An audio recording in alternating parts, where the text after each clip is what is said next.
ओम शांति। आज 27 अक्टूबर 2023 के महावाक्य। प्यारे मीठे बाप दादा ने कहा, मीठे बच्चे, तुम्हारी दिल में खुशी के नगाड़े बजने चाहिए, क्योंकि बेहद का बाप तुम्हें बेहद का वर्षा देने आया है। तो आज पूरे दिन खुशी के नगाड़े बजने हैं मन में। प्रश्न है, माया ने मनुष्यों को किस भ्रम में भरमा दिया है जिस कारण वे स्वर्ग में चलने का पुरुषार्थ नहीं कर सकते? उत्तर है, माया का यह जो पिछाड़ी का पंप है, 100 वर्ष के अंदर एरोप्लेन, बिजली आदि क्या क्या निकल गया है। इस पंप को देखते हुए मनुष्य समझते हैं स्वर्ग तो यहाँ ही है, धन है, महल है, गाड़ियाँ हैं, बस हमारे लिए यहाँ ही स्वर्ग है। यह माया का सुख है जो भ्रमा देता है। इसके कारण ही वे स्वर्ग में चलने का पुरुषार्थ नहीं करते। गीत है, माता ओ माता, ओम शांति। अभी यह तो बच्चों को समझाया गया है कि जो होकर जाते हैं उनकी महिमा गाई जाती है। भारतवासी तो जानते नहीं, विद्वान पंडित भी नहीं जानते। जगत अम्बा अर्थात जगत के मनुष्यों को रचने वाली तुम जानते हो। जिसको जगत अम्बा कहते हैं वह अभी बच्चों के सम्मुख बैठी है। भक्ति मार्ग में तो ऐसे ही गाते आए हैं।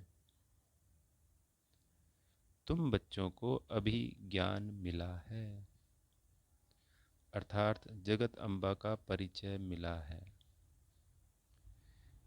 जगत अम्बा के नाम से भी भिन्न भिन्न अनेक चित्र बनाए हैं।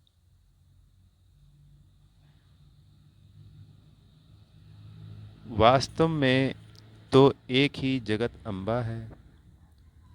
उनको ही काली कहो, सरस्वती कहो, दुर्गा कहो, ढेर नाम रखने से मनुष्य मूंझ गए हैं। काली कलकत्ते वाली भी कहते हैं, परंतु ऐसा चित्र तो होता नहीं। बाप कहते हैं यह सब भक्ति मार्ग की सामग्री है, जिससे भक्ति मार्ग शुरू होता है।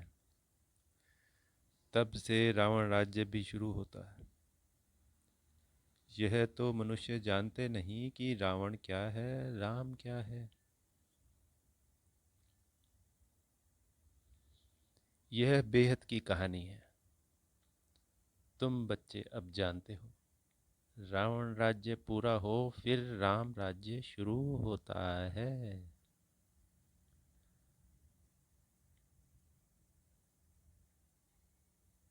राम जरूर सुख देने वाला होगा, रावण जरूर दुख देने वाला होगा।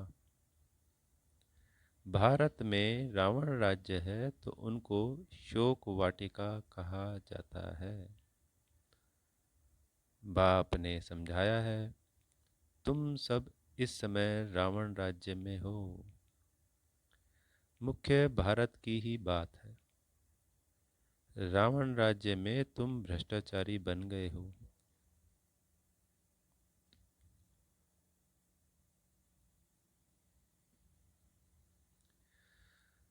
राम अर्थात बेहद का बाप है, सुख देने वाला। इस समय सभी मनुष्य हैं आसुरी मत पर। बाकी रावण कोई 10 शीश वाला नहीं है।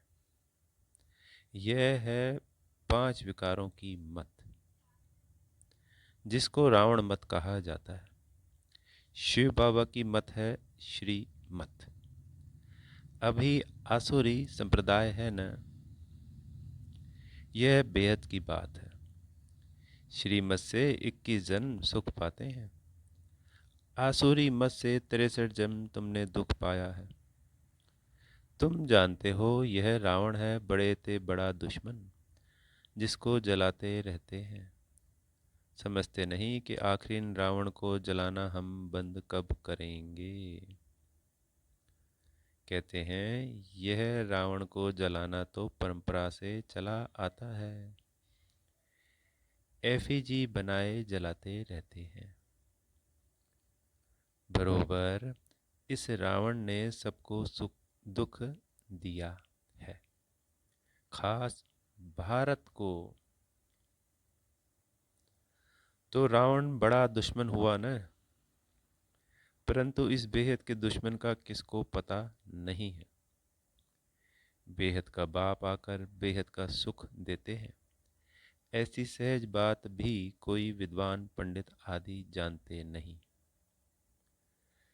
तुम बच्चे जानते हो हमको बेहद के बाप से सुख का वर्षा लेना है, परंतु फिर घड़ी घड़ी तुम बाप को भूल जाते हो। भक्ति मार्ग में तुम पुकारते आए हो, हे बाबा रहम करो, मर्सी ऑन मी। मर्सी तो करता रहता हूँ, जिस जिस भावना से देवताओं की पूजा करते हैं तो अल्पकाल का सुख जरूर देता हूँ, और कोई सुख दे नहीं सकता। तो हम बेहद की सभी आत्माएं जिस भी भावना से जिस भी देवी देवता की पूजा करते हैं, उसका फल परमात्मा ही देते हैं। बाबा कहते मैं ही हूँ सुख दाता, भक्ति मार्ग में देने वाला मैं हूँ। कहते हैं गॉड फादर ने यह दिया, भगवान के लिए कहते हैं। फिर ऐसे क्यों कहते हो यह धन फलाने साधु ने दिया। तो कोई आशीर्वाद दे देता है ना, तो फिर हम उसी के पीछे भागने लगते हैं। तो हम सोचते हैं उसने दिया, तो देने वाला दाता सिर्फ एक ही है, परमात्मा। उसके अलावा कोई शक्ति है ही नहीं। तो बाबा कहते जबकि सुख देने वाला है ही एक बाप। गाते भी हैं हे भगवान हमारे दुख दूर करो। फिर ऐसे क्यों कहते फलाने साधु ने हमारा यह दुख दूर किया, बच्चा दिया। समझते हैं उनकी कृपा से सुख मिला। धंधे में फ़ायदा होता है तो समझते हैं गुरु कृपा हुई। नुकसान होता है तो ऐसे नहीं कहते कि गुरु की कृपा हुई। बेचारे भक्त लोग समझने बिगर जो आया सो कहते रहते हैं, जो सुनते उस पर फॉलो करते रहते हैं। यह भी ड्रामा। तो बाबा क्या कहते हैं, जो हो रहा है सब ड्रामा। फिर आगे बाबा कहते हैं अब बाप आकर तुम्हें अपना बनाते हैं। बाप से प्रीत रखने में भी माया बहुत विघ्न डालती है, एकदम मुंह फिरा देती है। 21 जन्मों का सुख देने वाला 21 जन्मों का सुख देने वाले बाप से फारगती दिला देती है। बाप समझाते हैं भक्ति मार्ग और ज्ञान मार्ग में रात दिन का फर्क है। भक्ति करते करते जब कंगाल बन जाते हैं तब फिर बाप आकर ज्ञान देकर 21 जन्मों के लिए तुमको माला माल कर देते हैं। वह भक्ति जो तुम जन्म बाई जन्म करते रहे, अल्पकाल सुख मिलता है, दुख तो बहुत है न। बाप कहते हैं मैं आया हूँ तुम्हारा जो गवाया हुआ राज्य है ना वह देने। बाबा ही तो हमें हमारा गवाया हुआ राज्य दिलाते हैं ना।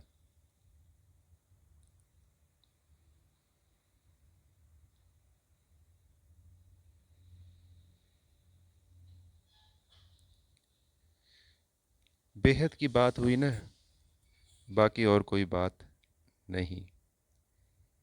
यह लक्ष्मी नारायण आदि वाइसलेस देवता थे।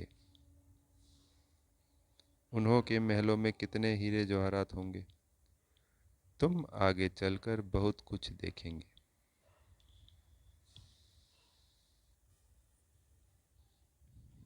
बाबा कहते, यह लक्ष्मी नारायण आदि वॉइसलेस देवताएं थे। उन्हें उन्हों के महलों में कितने हीरे जवाहरात होंगे।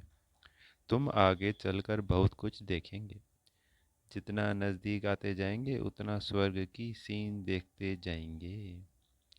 कितनी बड़ी बड़ी दरबार होगी। खिड़कियों पर सोने हीरे जवाहरों का कितना अच्छा श्रृंगार होगा। बस यह रात पूरी होकर दिन शुरू होगा। जो बैंक्वेट तुम दिव्य दृष्टि से देखते हो वह प्रैक्टिकल में जरूर देखेंगे। जो विनाश दिव्य दृष्टि से देखा है वह फिर प्रैक्टिकल में देखेंगे। तुम्हारे अंदर तो खुशी के नगाड़े बजने चाहिए। हम बेहद के बाप से वर्षा ले रहे हैं। यह चित्र तो कोई एक्यूरेट नहीं है। जो जैसे लक्ष्मी नारायण का या कोई भी चित्र लक्ष्मी नारायण का ही हो गया, तो जो एक्चुअल में लक्ष्मी नारायण होंगे तो बिल्कुल उनका एक्यूरेट चित्र तो बना ही नहीं सकते। वह तुम सब दिव्य दृष्टि से देखते हो, वहां जाकर रास आदि करते हो। कितने चित्र आदि बनाते थे। जो कुछ दिव्य दृष्टि से बाप ने दिखाया वह फिर प्रैक्टिकल जरूर होगा।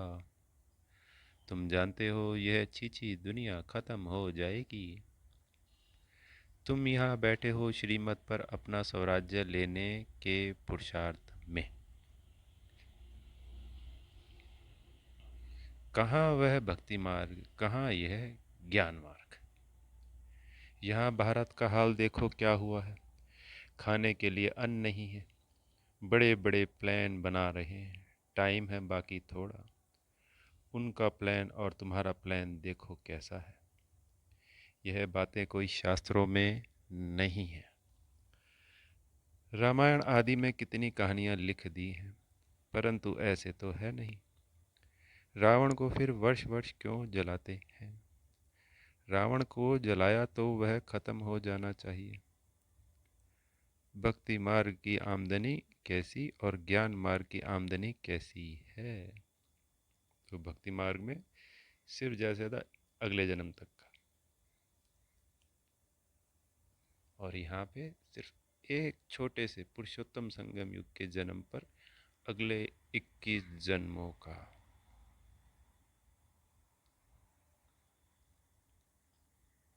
प्यारे बाबा कहते, बाबा एकदम भंडारा भर देते हैं। उसके लिए मेहनत है, पवित्र जरूर रहना पड़े। गाते भी हैं, अमृत छोड़ विष खाए को खाए।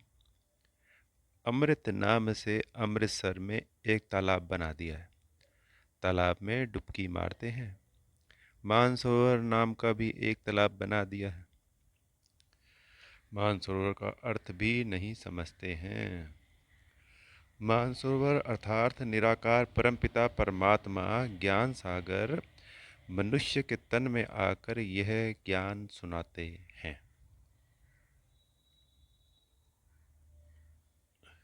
मनुष्यों ने खताएं आदि कितनी बैठ बनाई है। सर्वशास्त्र मई शिरोमणि गीता, फिर उसमें श्री कृष्ण वाच लिख दिया है।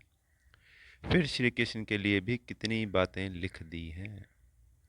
सर्प ने डसा, स्त्रियों को भगाया, कितने झूठे कलंक लगाए हैं। अभी तुम समझा सकते हो, श्री कृष्ण की तो कोई बात ही नहीं है।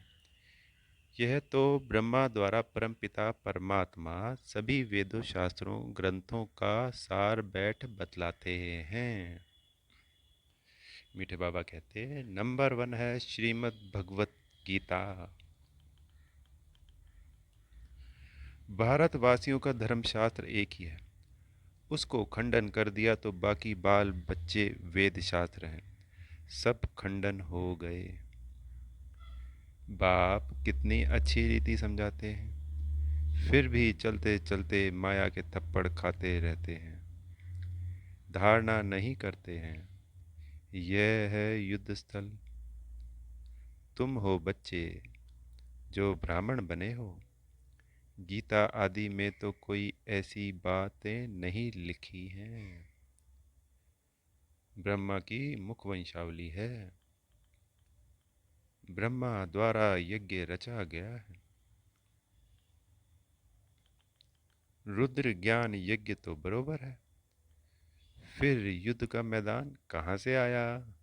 क्योंकि वहां पे दिखाया ना, युद्ध के मैदान में गीता का ज्ञान दिया। पर ये संसार ही इस वक्त एक युद्ध का मैदान है। तो वहां पे वो वाला युद्ध का मैदान दिखा दिया, महाभारत युद्ध का। बाबा कहते गाया हुआ भी है, राजस्व अश्वमेघ यज्ञ। यह जो रथ है ना, उसको हम बलि चढ़ाते हैं।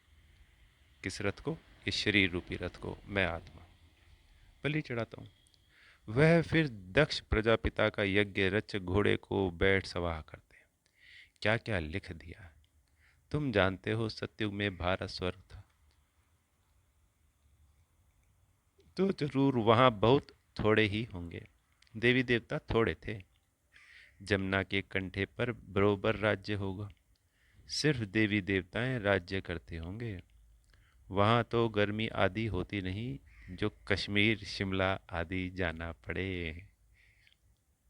तत्व भी बिल्कुल सतो प्रधान हो जाते हैं। यह भी समझने वाले समझे।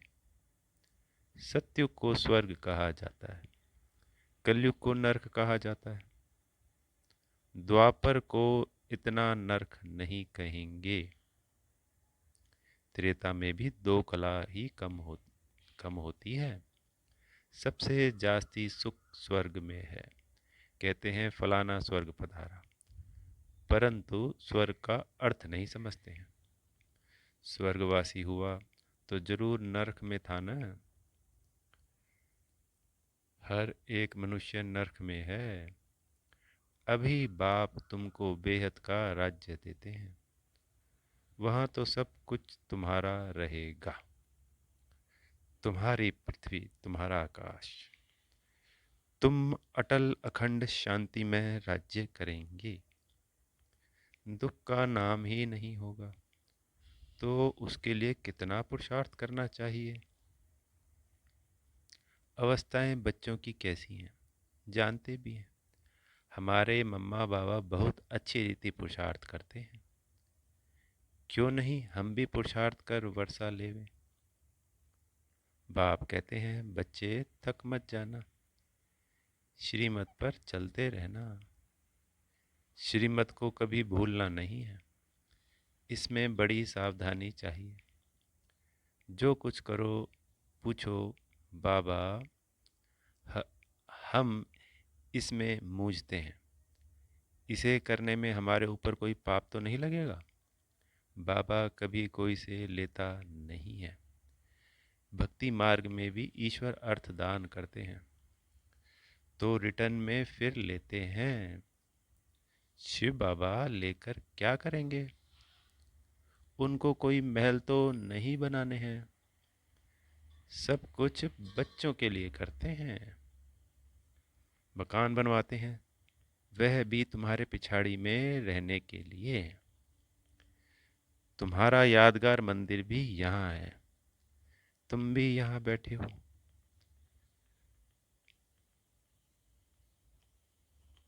जो सर्विसबुल बच्चे हैं वह आकर चल बहुत रौनक देखेंगे। यहाँ बैठे बैठे चक्र लगाते रहेंगे स्वर्ग में। ये बाबा आगे आने वाले समय में बातें कर रहे हैं कि जो सर्विसबुल बच्चे होंगे वो उनको मतलब स्वर्ग के चक्कर यानी वही सीन सीन या देखना, ध्यान में जाना, ये अंत की बातें। फिर बाबा कहते फिर वहाँ जाकर महल बनाएंगे। मकान की कंपटीशन होती है ना। अभी 100 वर्ष में कितना बनाया है। भारत को जैसा बहिष्ट बना दिया है, तो वहाँ 100 वर्ष में समझते हो क्या नहीं होगा। साइंस सारी तुमको वहाँ काम में आती है। साइंस का सुख ही वहाँ है, यहाँ तो दुख है। साइंस पर कितनी मेहनत करते हैं। तुम बच्चे समझते हो कि यह सिर्फ फाफा मार रहे हैं। फाफा यानी अपनी बड़ाई कर रहे हैं। अल्पकाल क्षणभंगुर सुख है, यह माया का पिछाड़ी का पंप है। यह एरोप्लेन, रॉकेट आदि सभी आदि में अभी जाते हैं, आगे यह सब साधन नहीं थे। मतलब पहले नहीं थे, अभी आए हैं, बाबा के आने के बाद ही तो आए ना सब। बिजली आदि भी नहीं थी। यह सब है माया का सुख जो मनुष्यों को भरमाता है। मनुष्य समझते हैं बस यही स्वर्ग है। विमान आदि स्वर्ग में थे, अभी स्वर्ग है ना। यह नहीं समझते कि स्वर्ग के लिए तो अब तैयारियां हो रही हैं। समझते हैं धन है, महल है, बस हमारे लिए यहाँ ही स्वर्ग है। अच्छा, तुम्हारी तकदीर में यही स्वर्ग है। हमको तो मेहनत कर सच्चे सच्चे स्वर्ग में चलना है, जिसके लिए तुम पुरुषार्थ करते हो।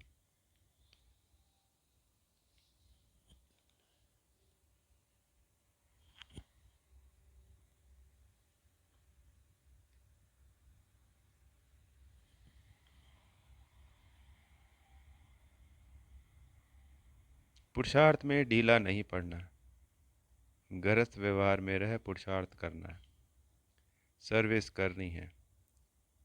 खुद पवित्र बन, फिर अपने मित्र संबंधी आदि को भी लायक बनाओ। मीठी मीठी बातें सुनाओ। बाबा ने दो बाप की पॉइंट बहुत अच्छी रीति समझाई है। वर्षा बाप से मिलता है जायदाद का। अच्छा, मीठे मीठे सिकी लदे बच्चों प्रति माता पिता बाप दादा का याद प्यार और गुड मॉर्निंग। रूहानी बाप की रूहानी बच्चों को नमस्ते। धारणा के लिए मुख्य सार। पहला पॉइंट, पुरुषार्थ में कभी भी थकना नहीं है। बड़ी सावधानी से श्रीमत पर चलते रहना है, मूंझना नहीं है। दूसरा, कोई भी पाप कर्म नहीं करना है। सच्चे सच्चे स्वर्ग में चलने लिए पवित्र बनने और बनाने की सेवा करनी है। प्यारे मीठे सदगुरु जी, हम बेहद के बच्चों को वरदान से भरपूर कर रहे हैं। निश्चय बुद्धि बन, लौकिक में अलौकिक भावना रखने वाले डबल सेवाधारी ट्रस्टी भव। कई बच्चे सेवा करते करते थक जाते हैं, सोचते हैं यह तो कभी बदलना ही नहीं है। ऐसे दिल शिकस्त नहीं बनो। निश्चय बुद्धि बन, मेरेपन के संबंध से न्यारे हो चलते चलो। कोई कोई आत्माओं का भक्ति का हिसाब चुकतू होने में थोड़ा समय लगता है, इसलिए धीरज धर, साक्षीपन की स्थिति में स्थित हो। शांत और शक्ति का सहयोग आत्माओं को देते रहो। लौकिक में अलौकिक भावना रखो। डबल सेवाधारी ट्रस्टी बनो। स्लोगन है, अपनी श्रेष्ठ वृत्ति से वायुमंडल को श्रेष्ठ बनाना, यही सच्ची सेवा है। अच्छा, ओम शांति। बेहद का शुक्रिया प्यारे मीठे बाप दादा जी का।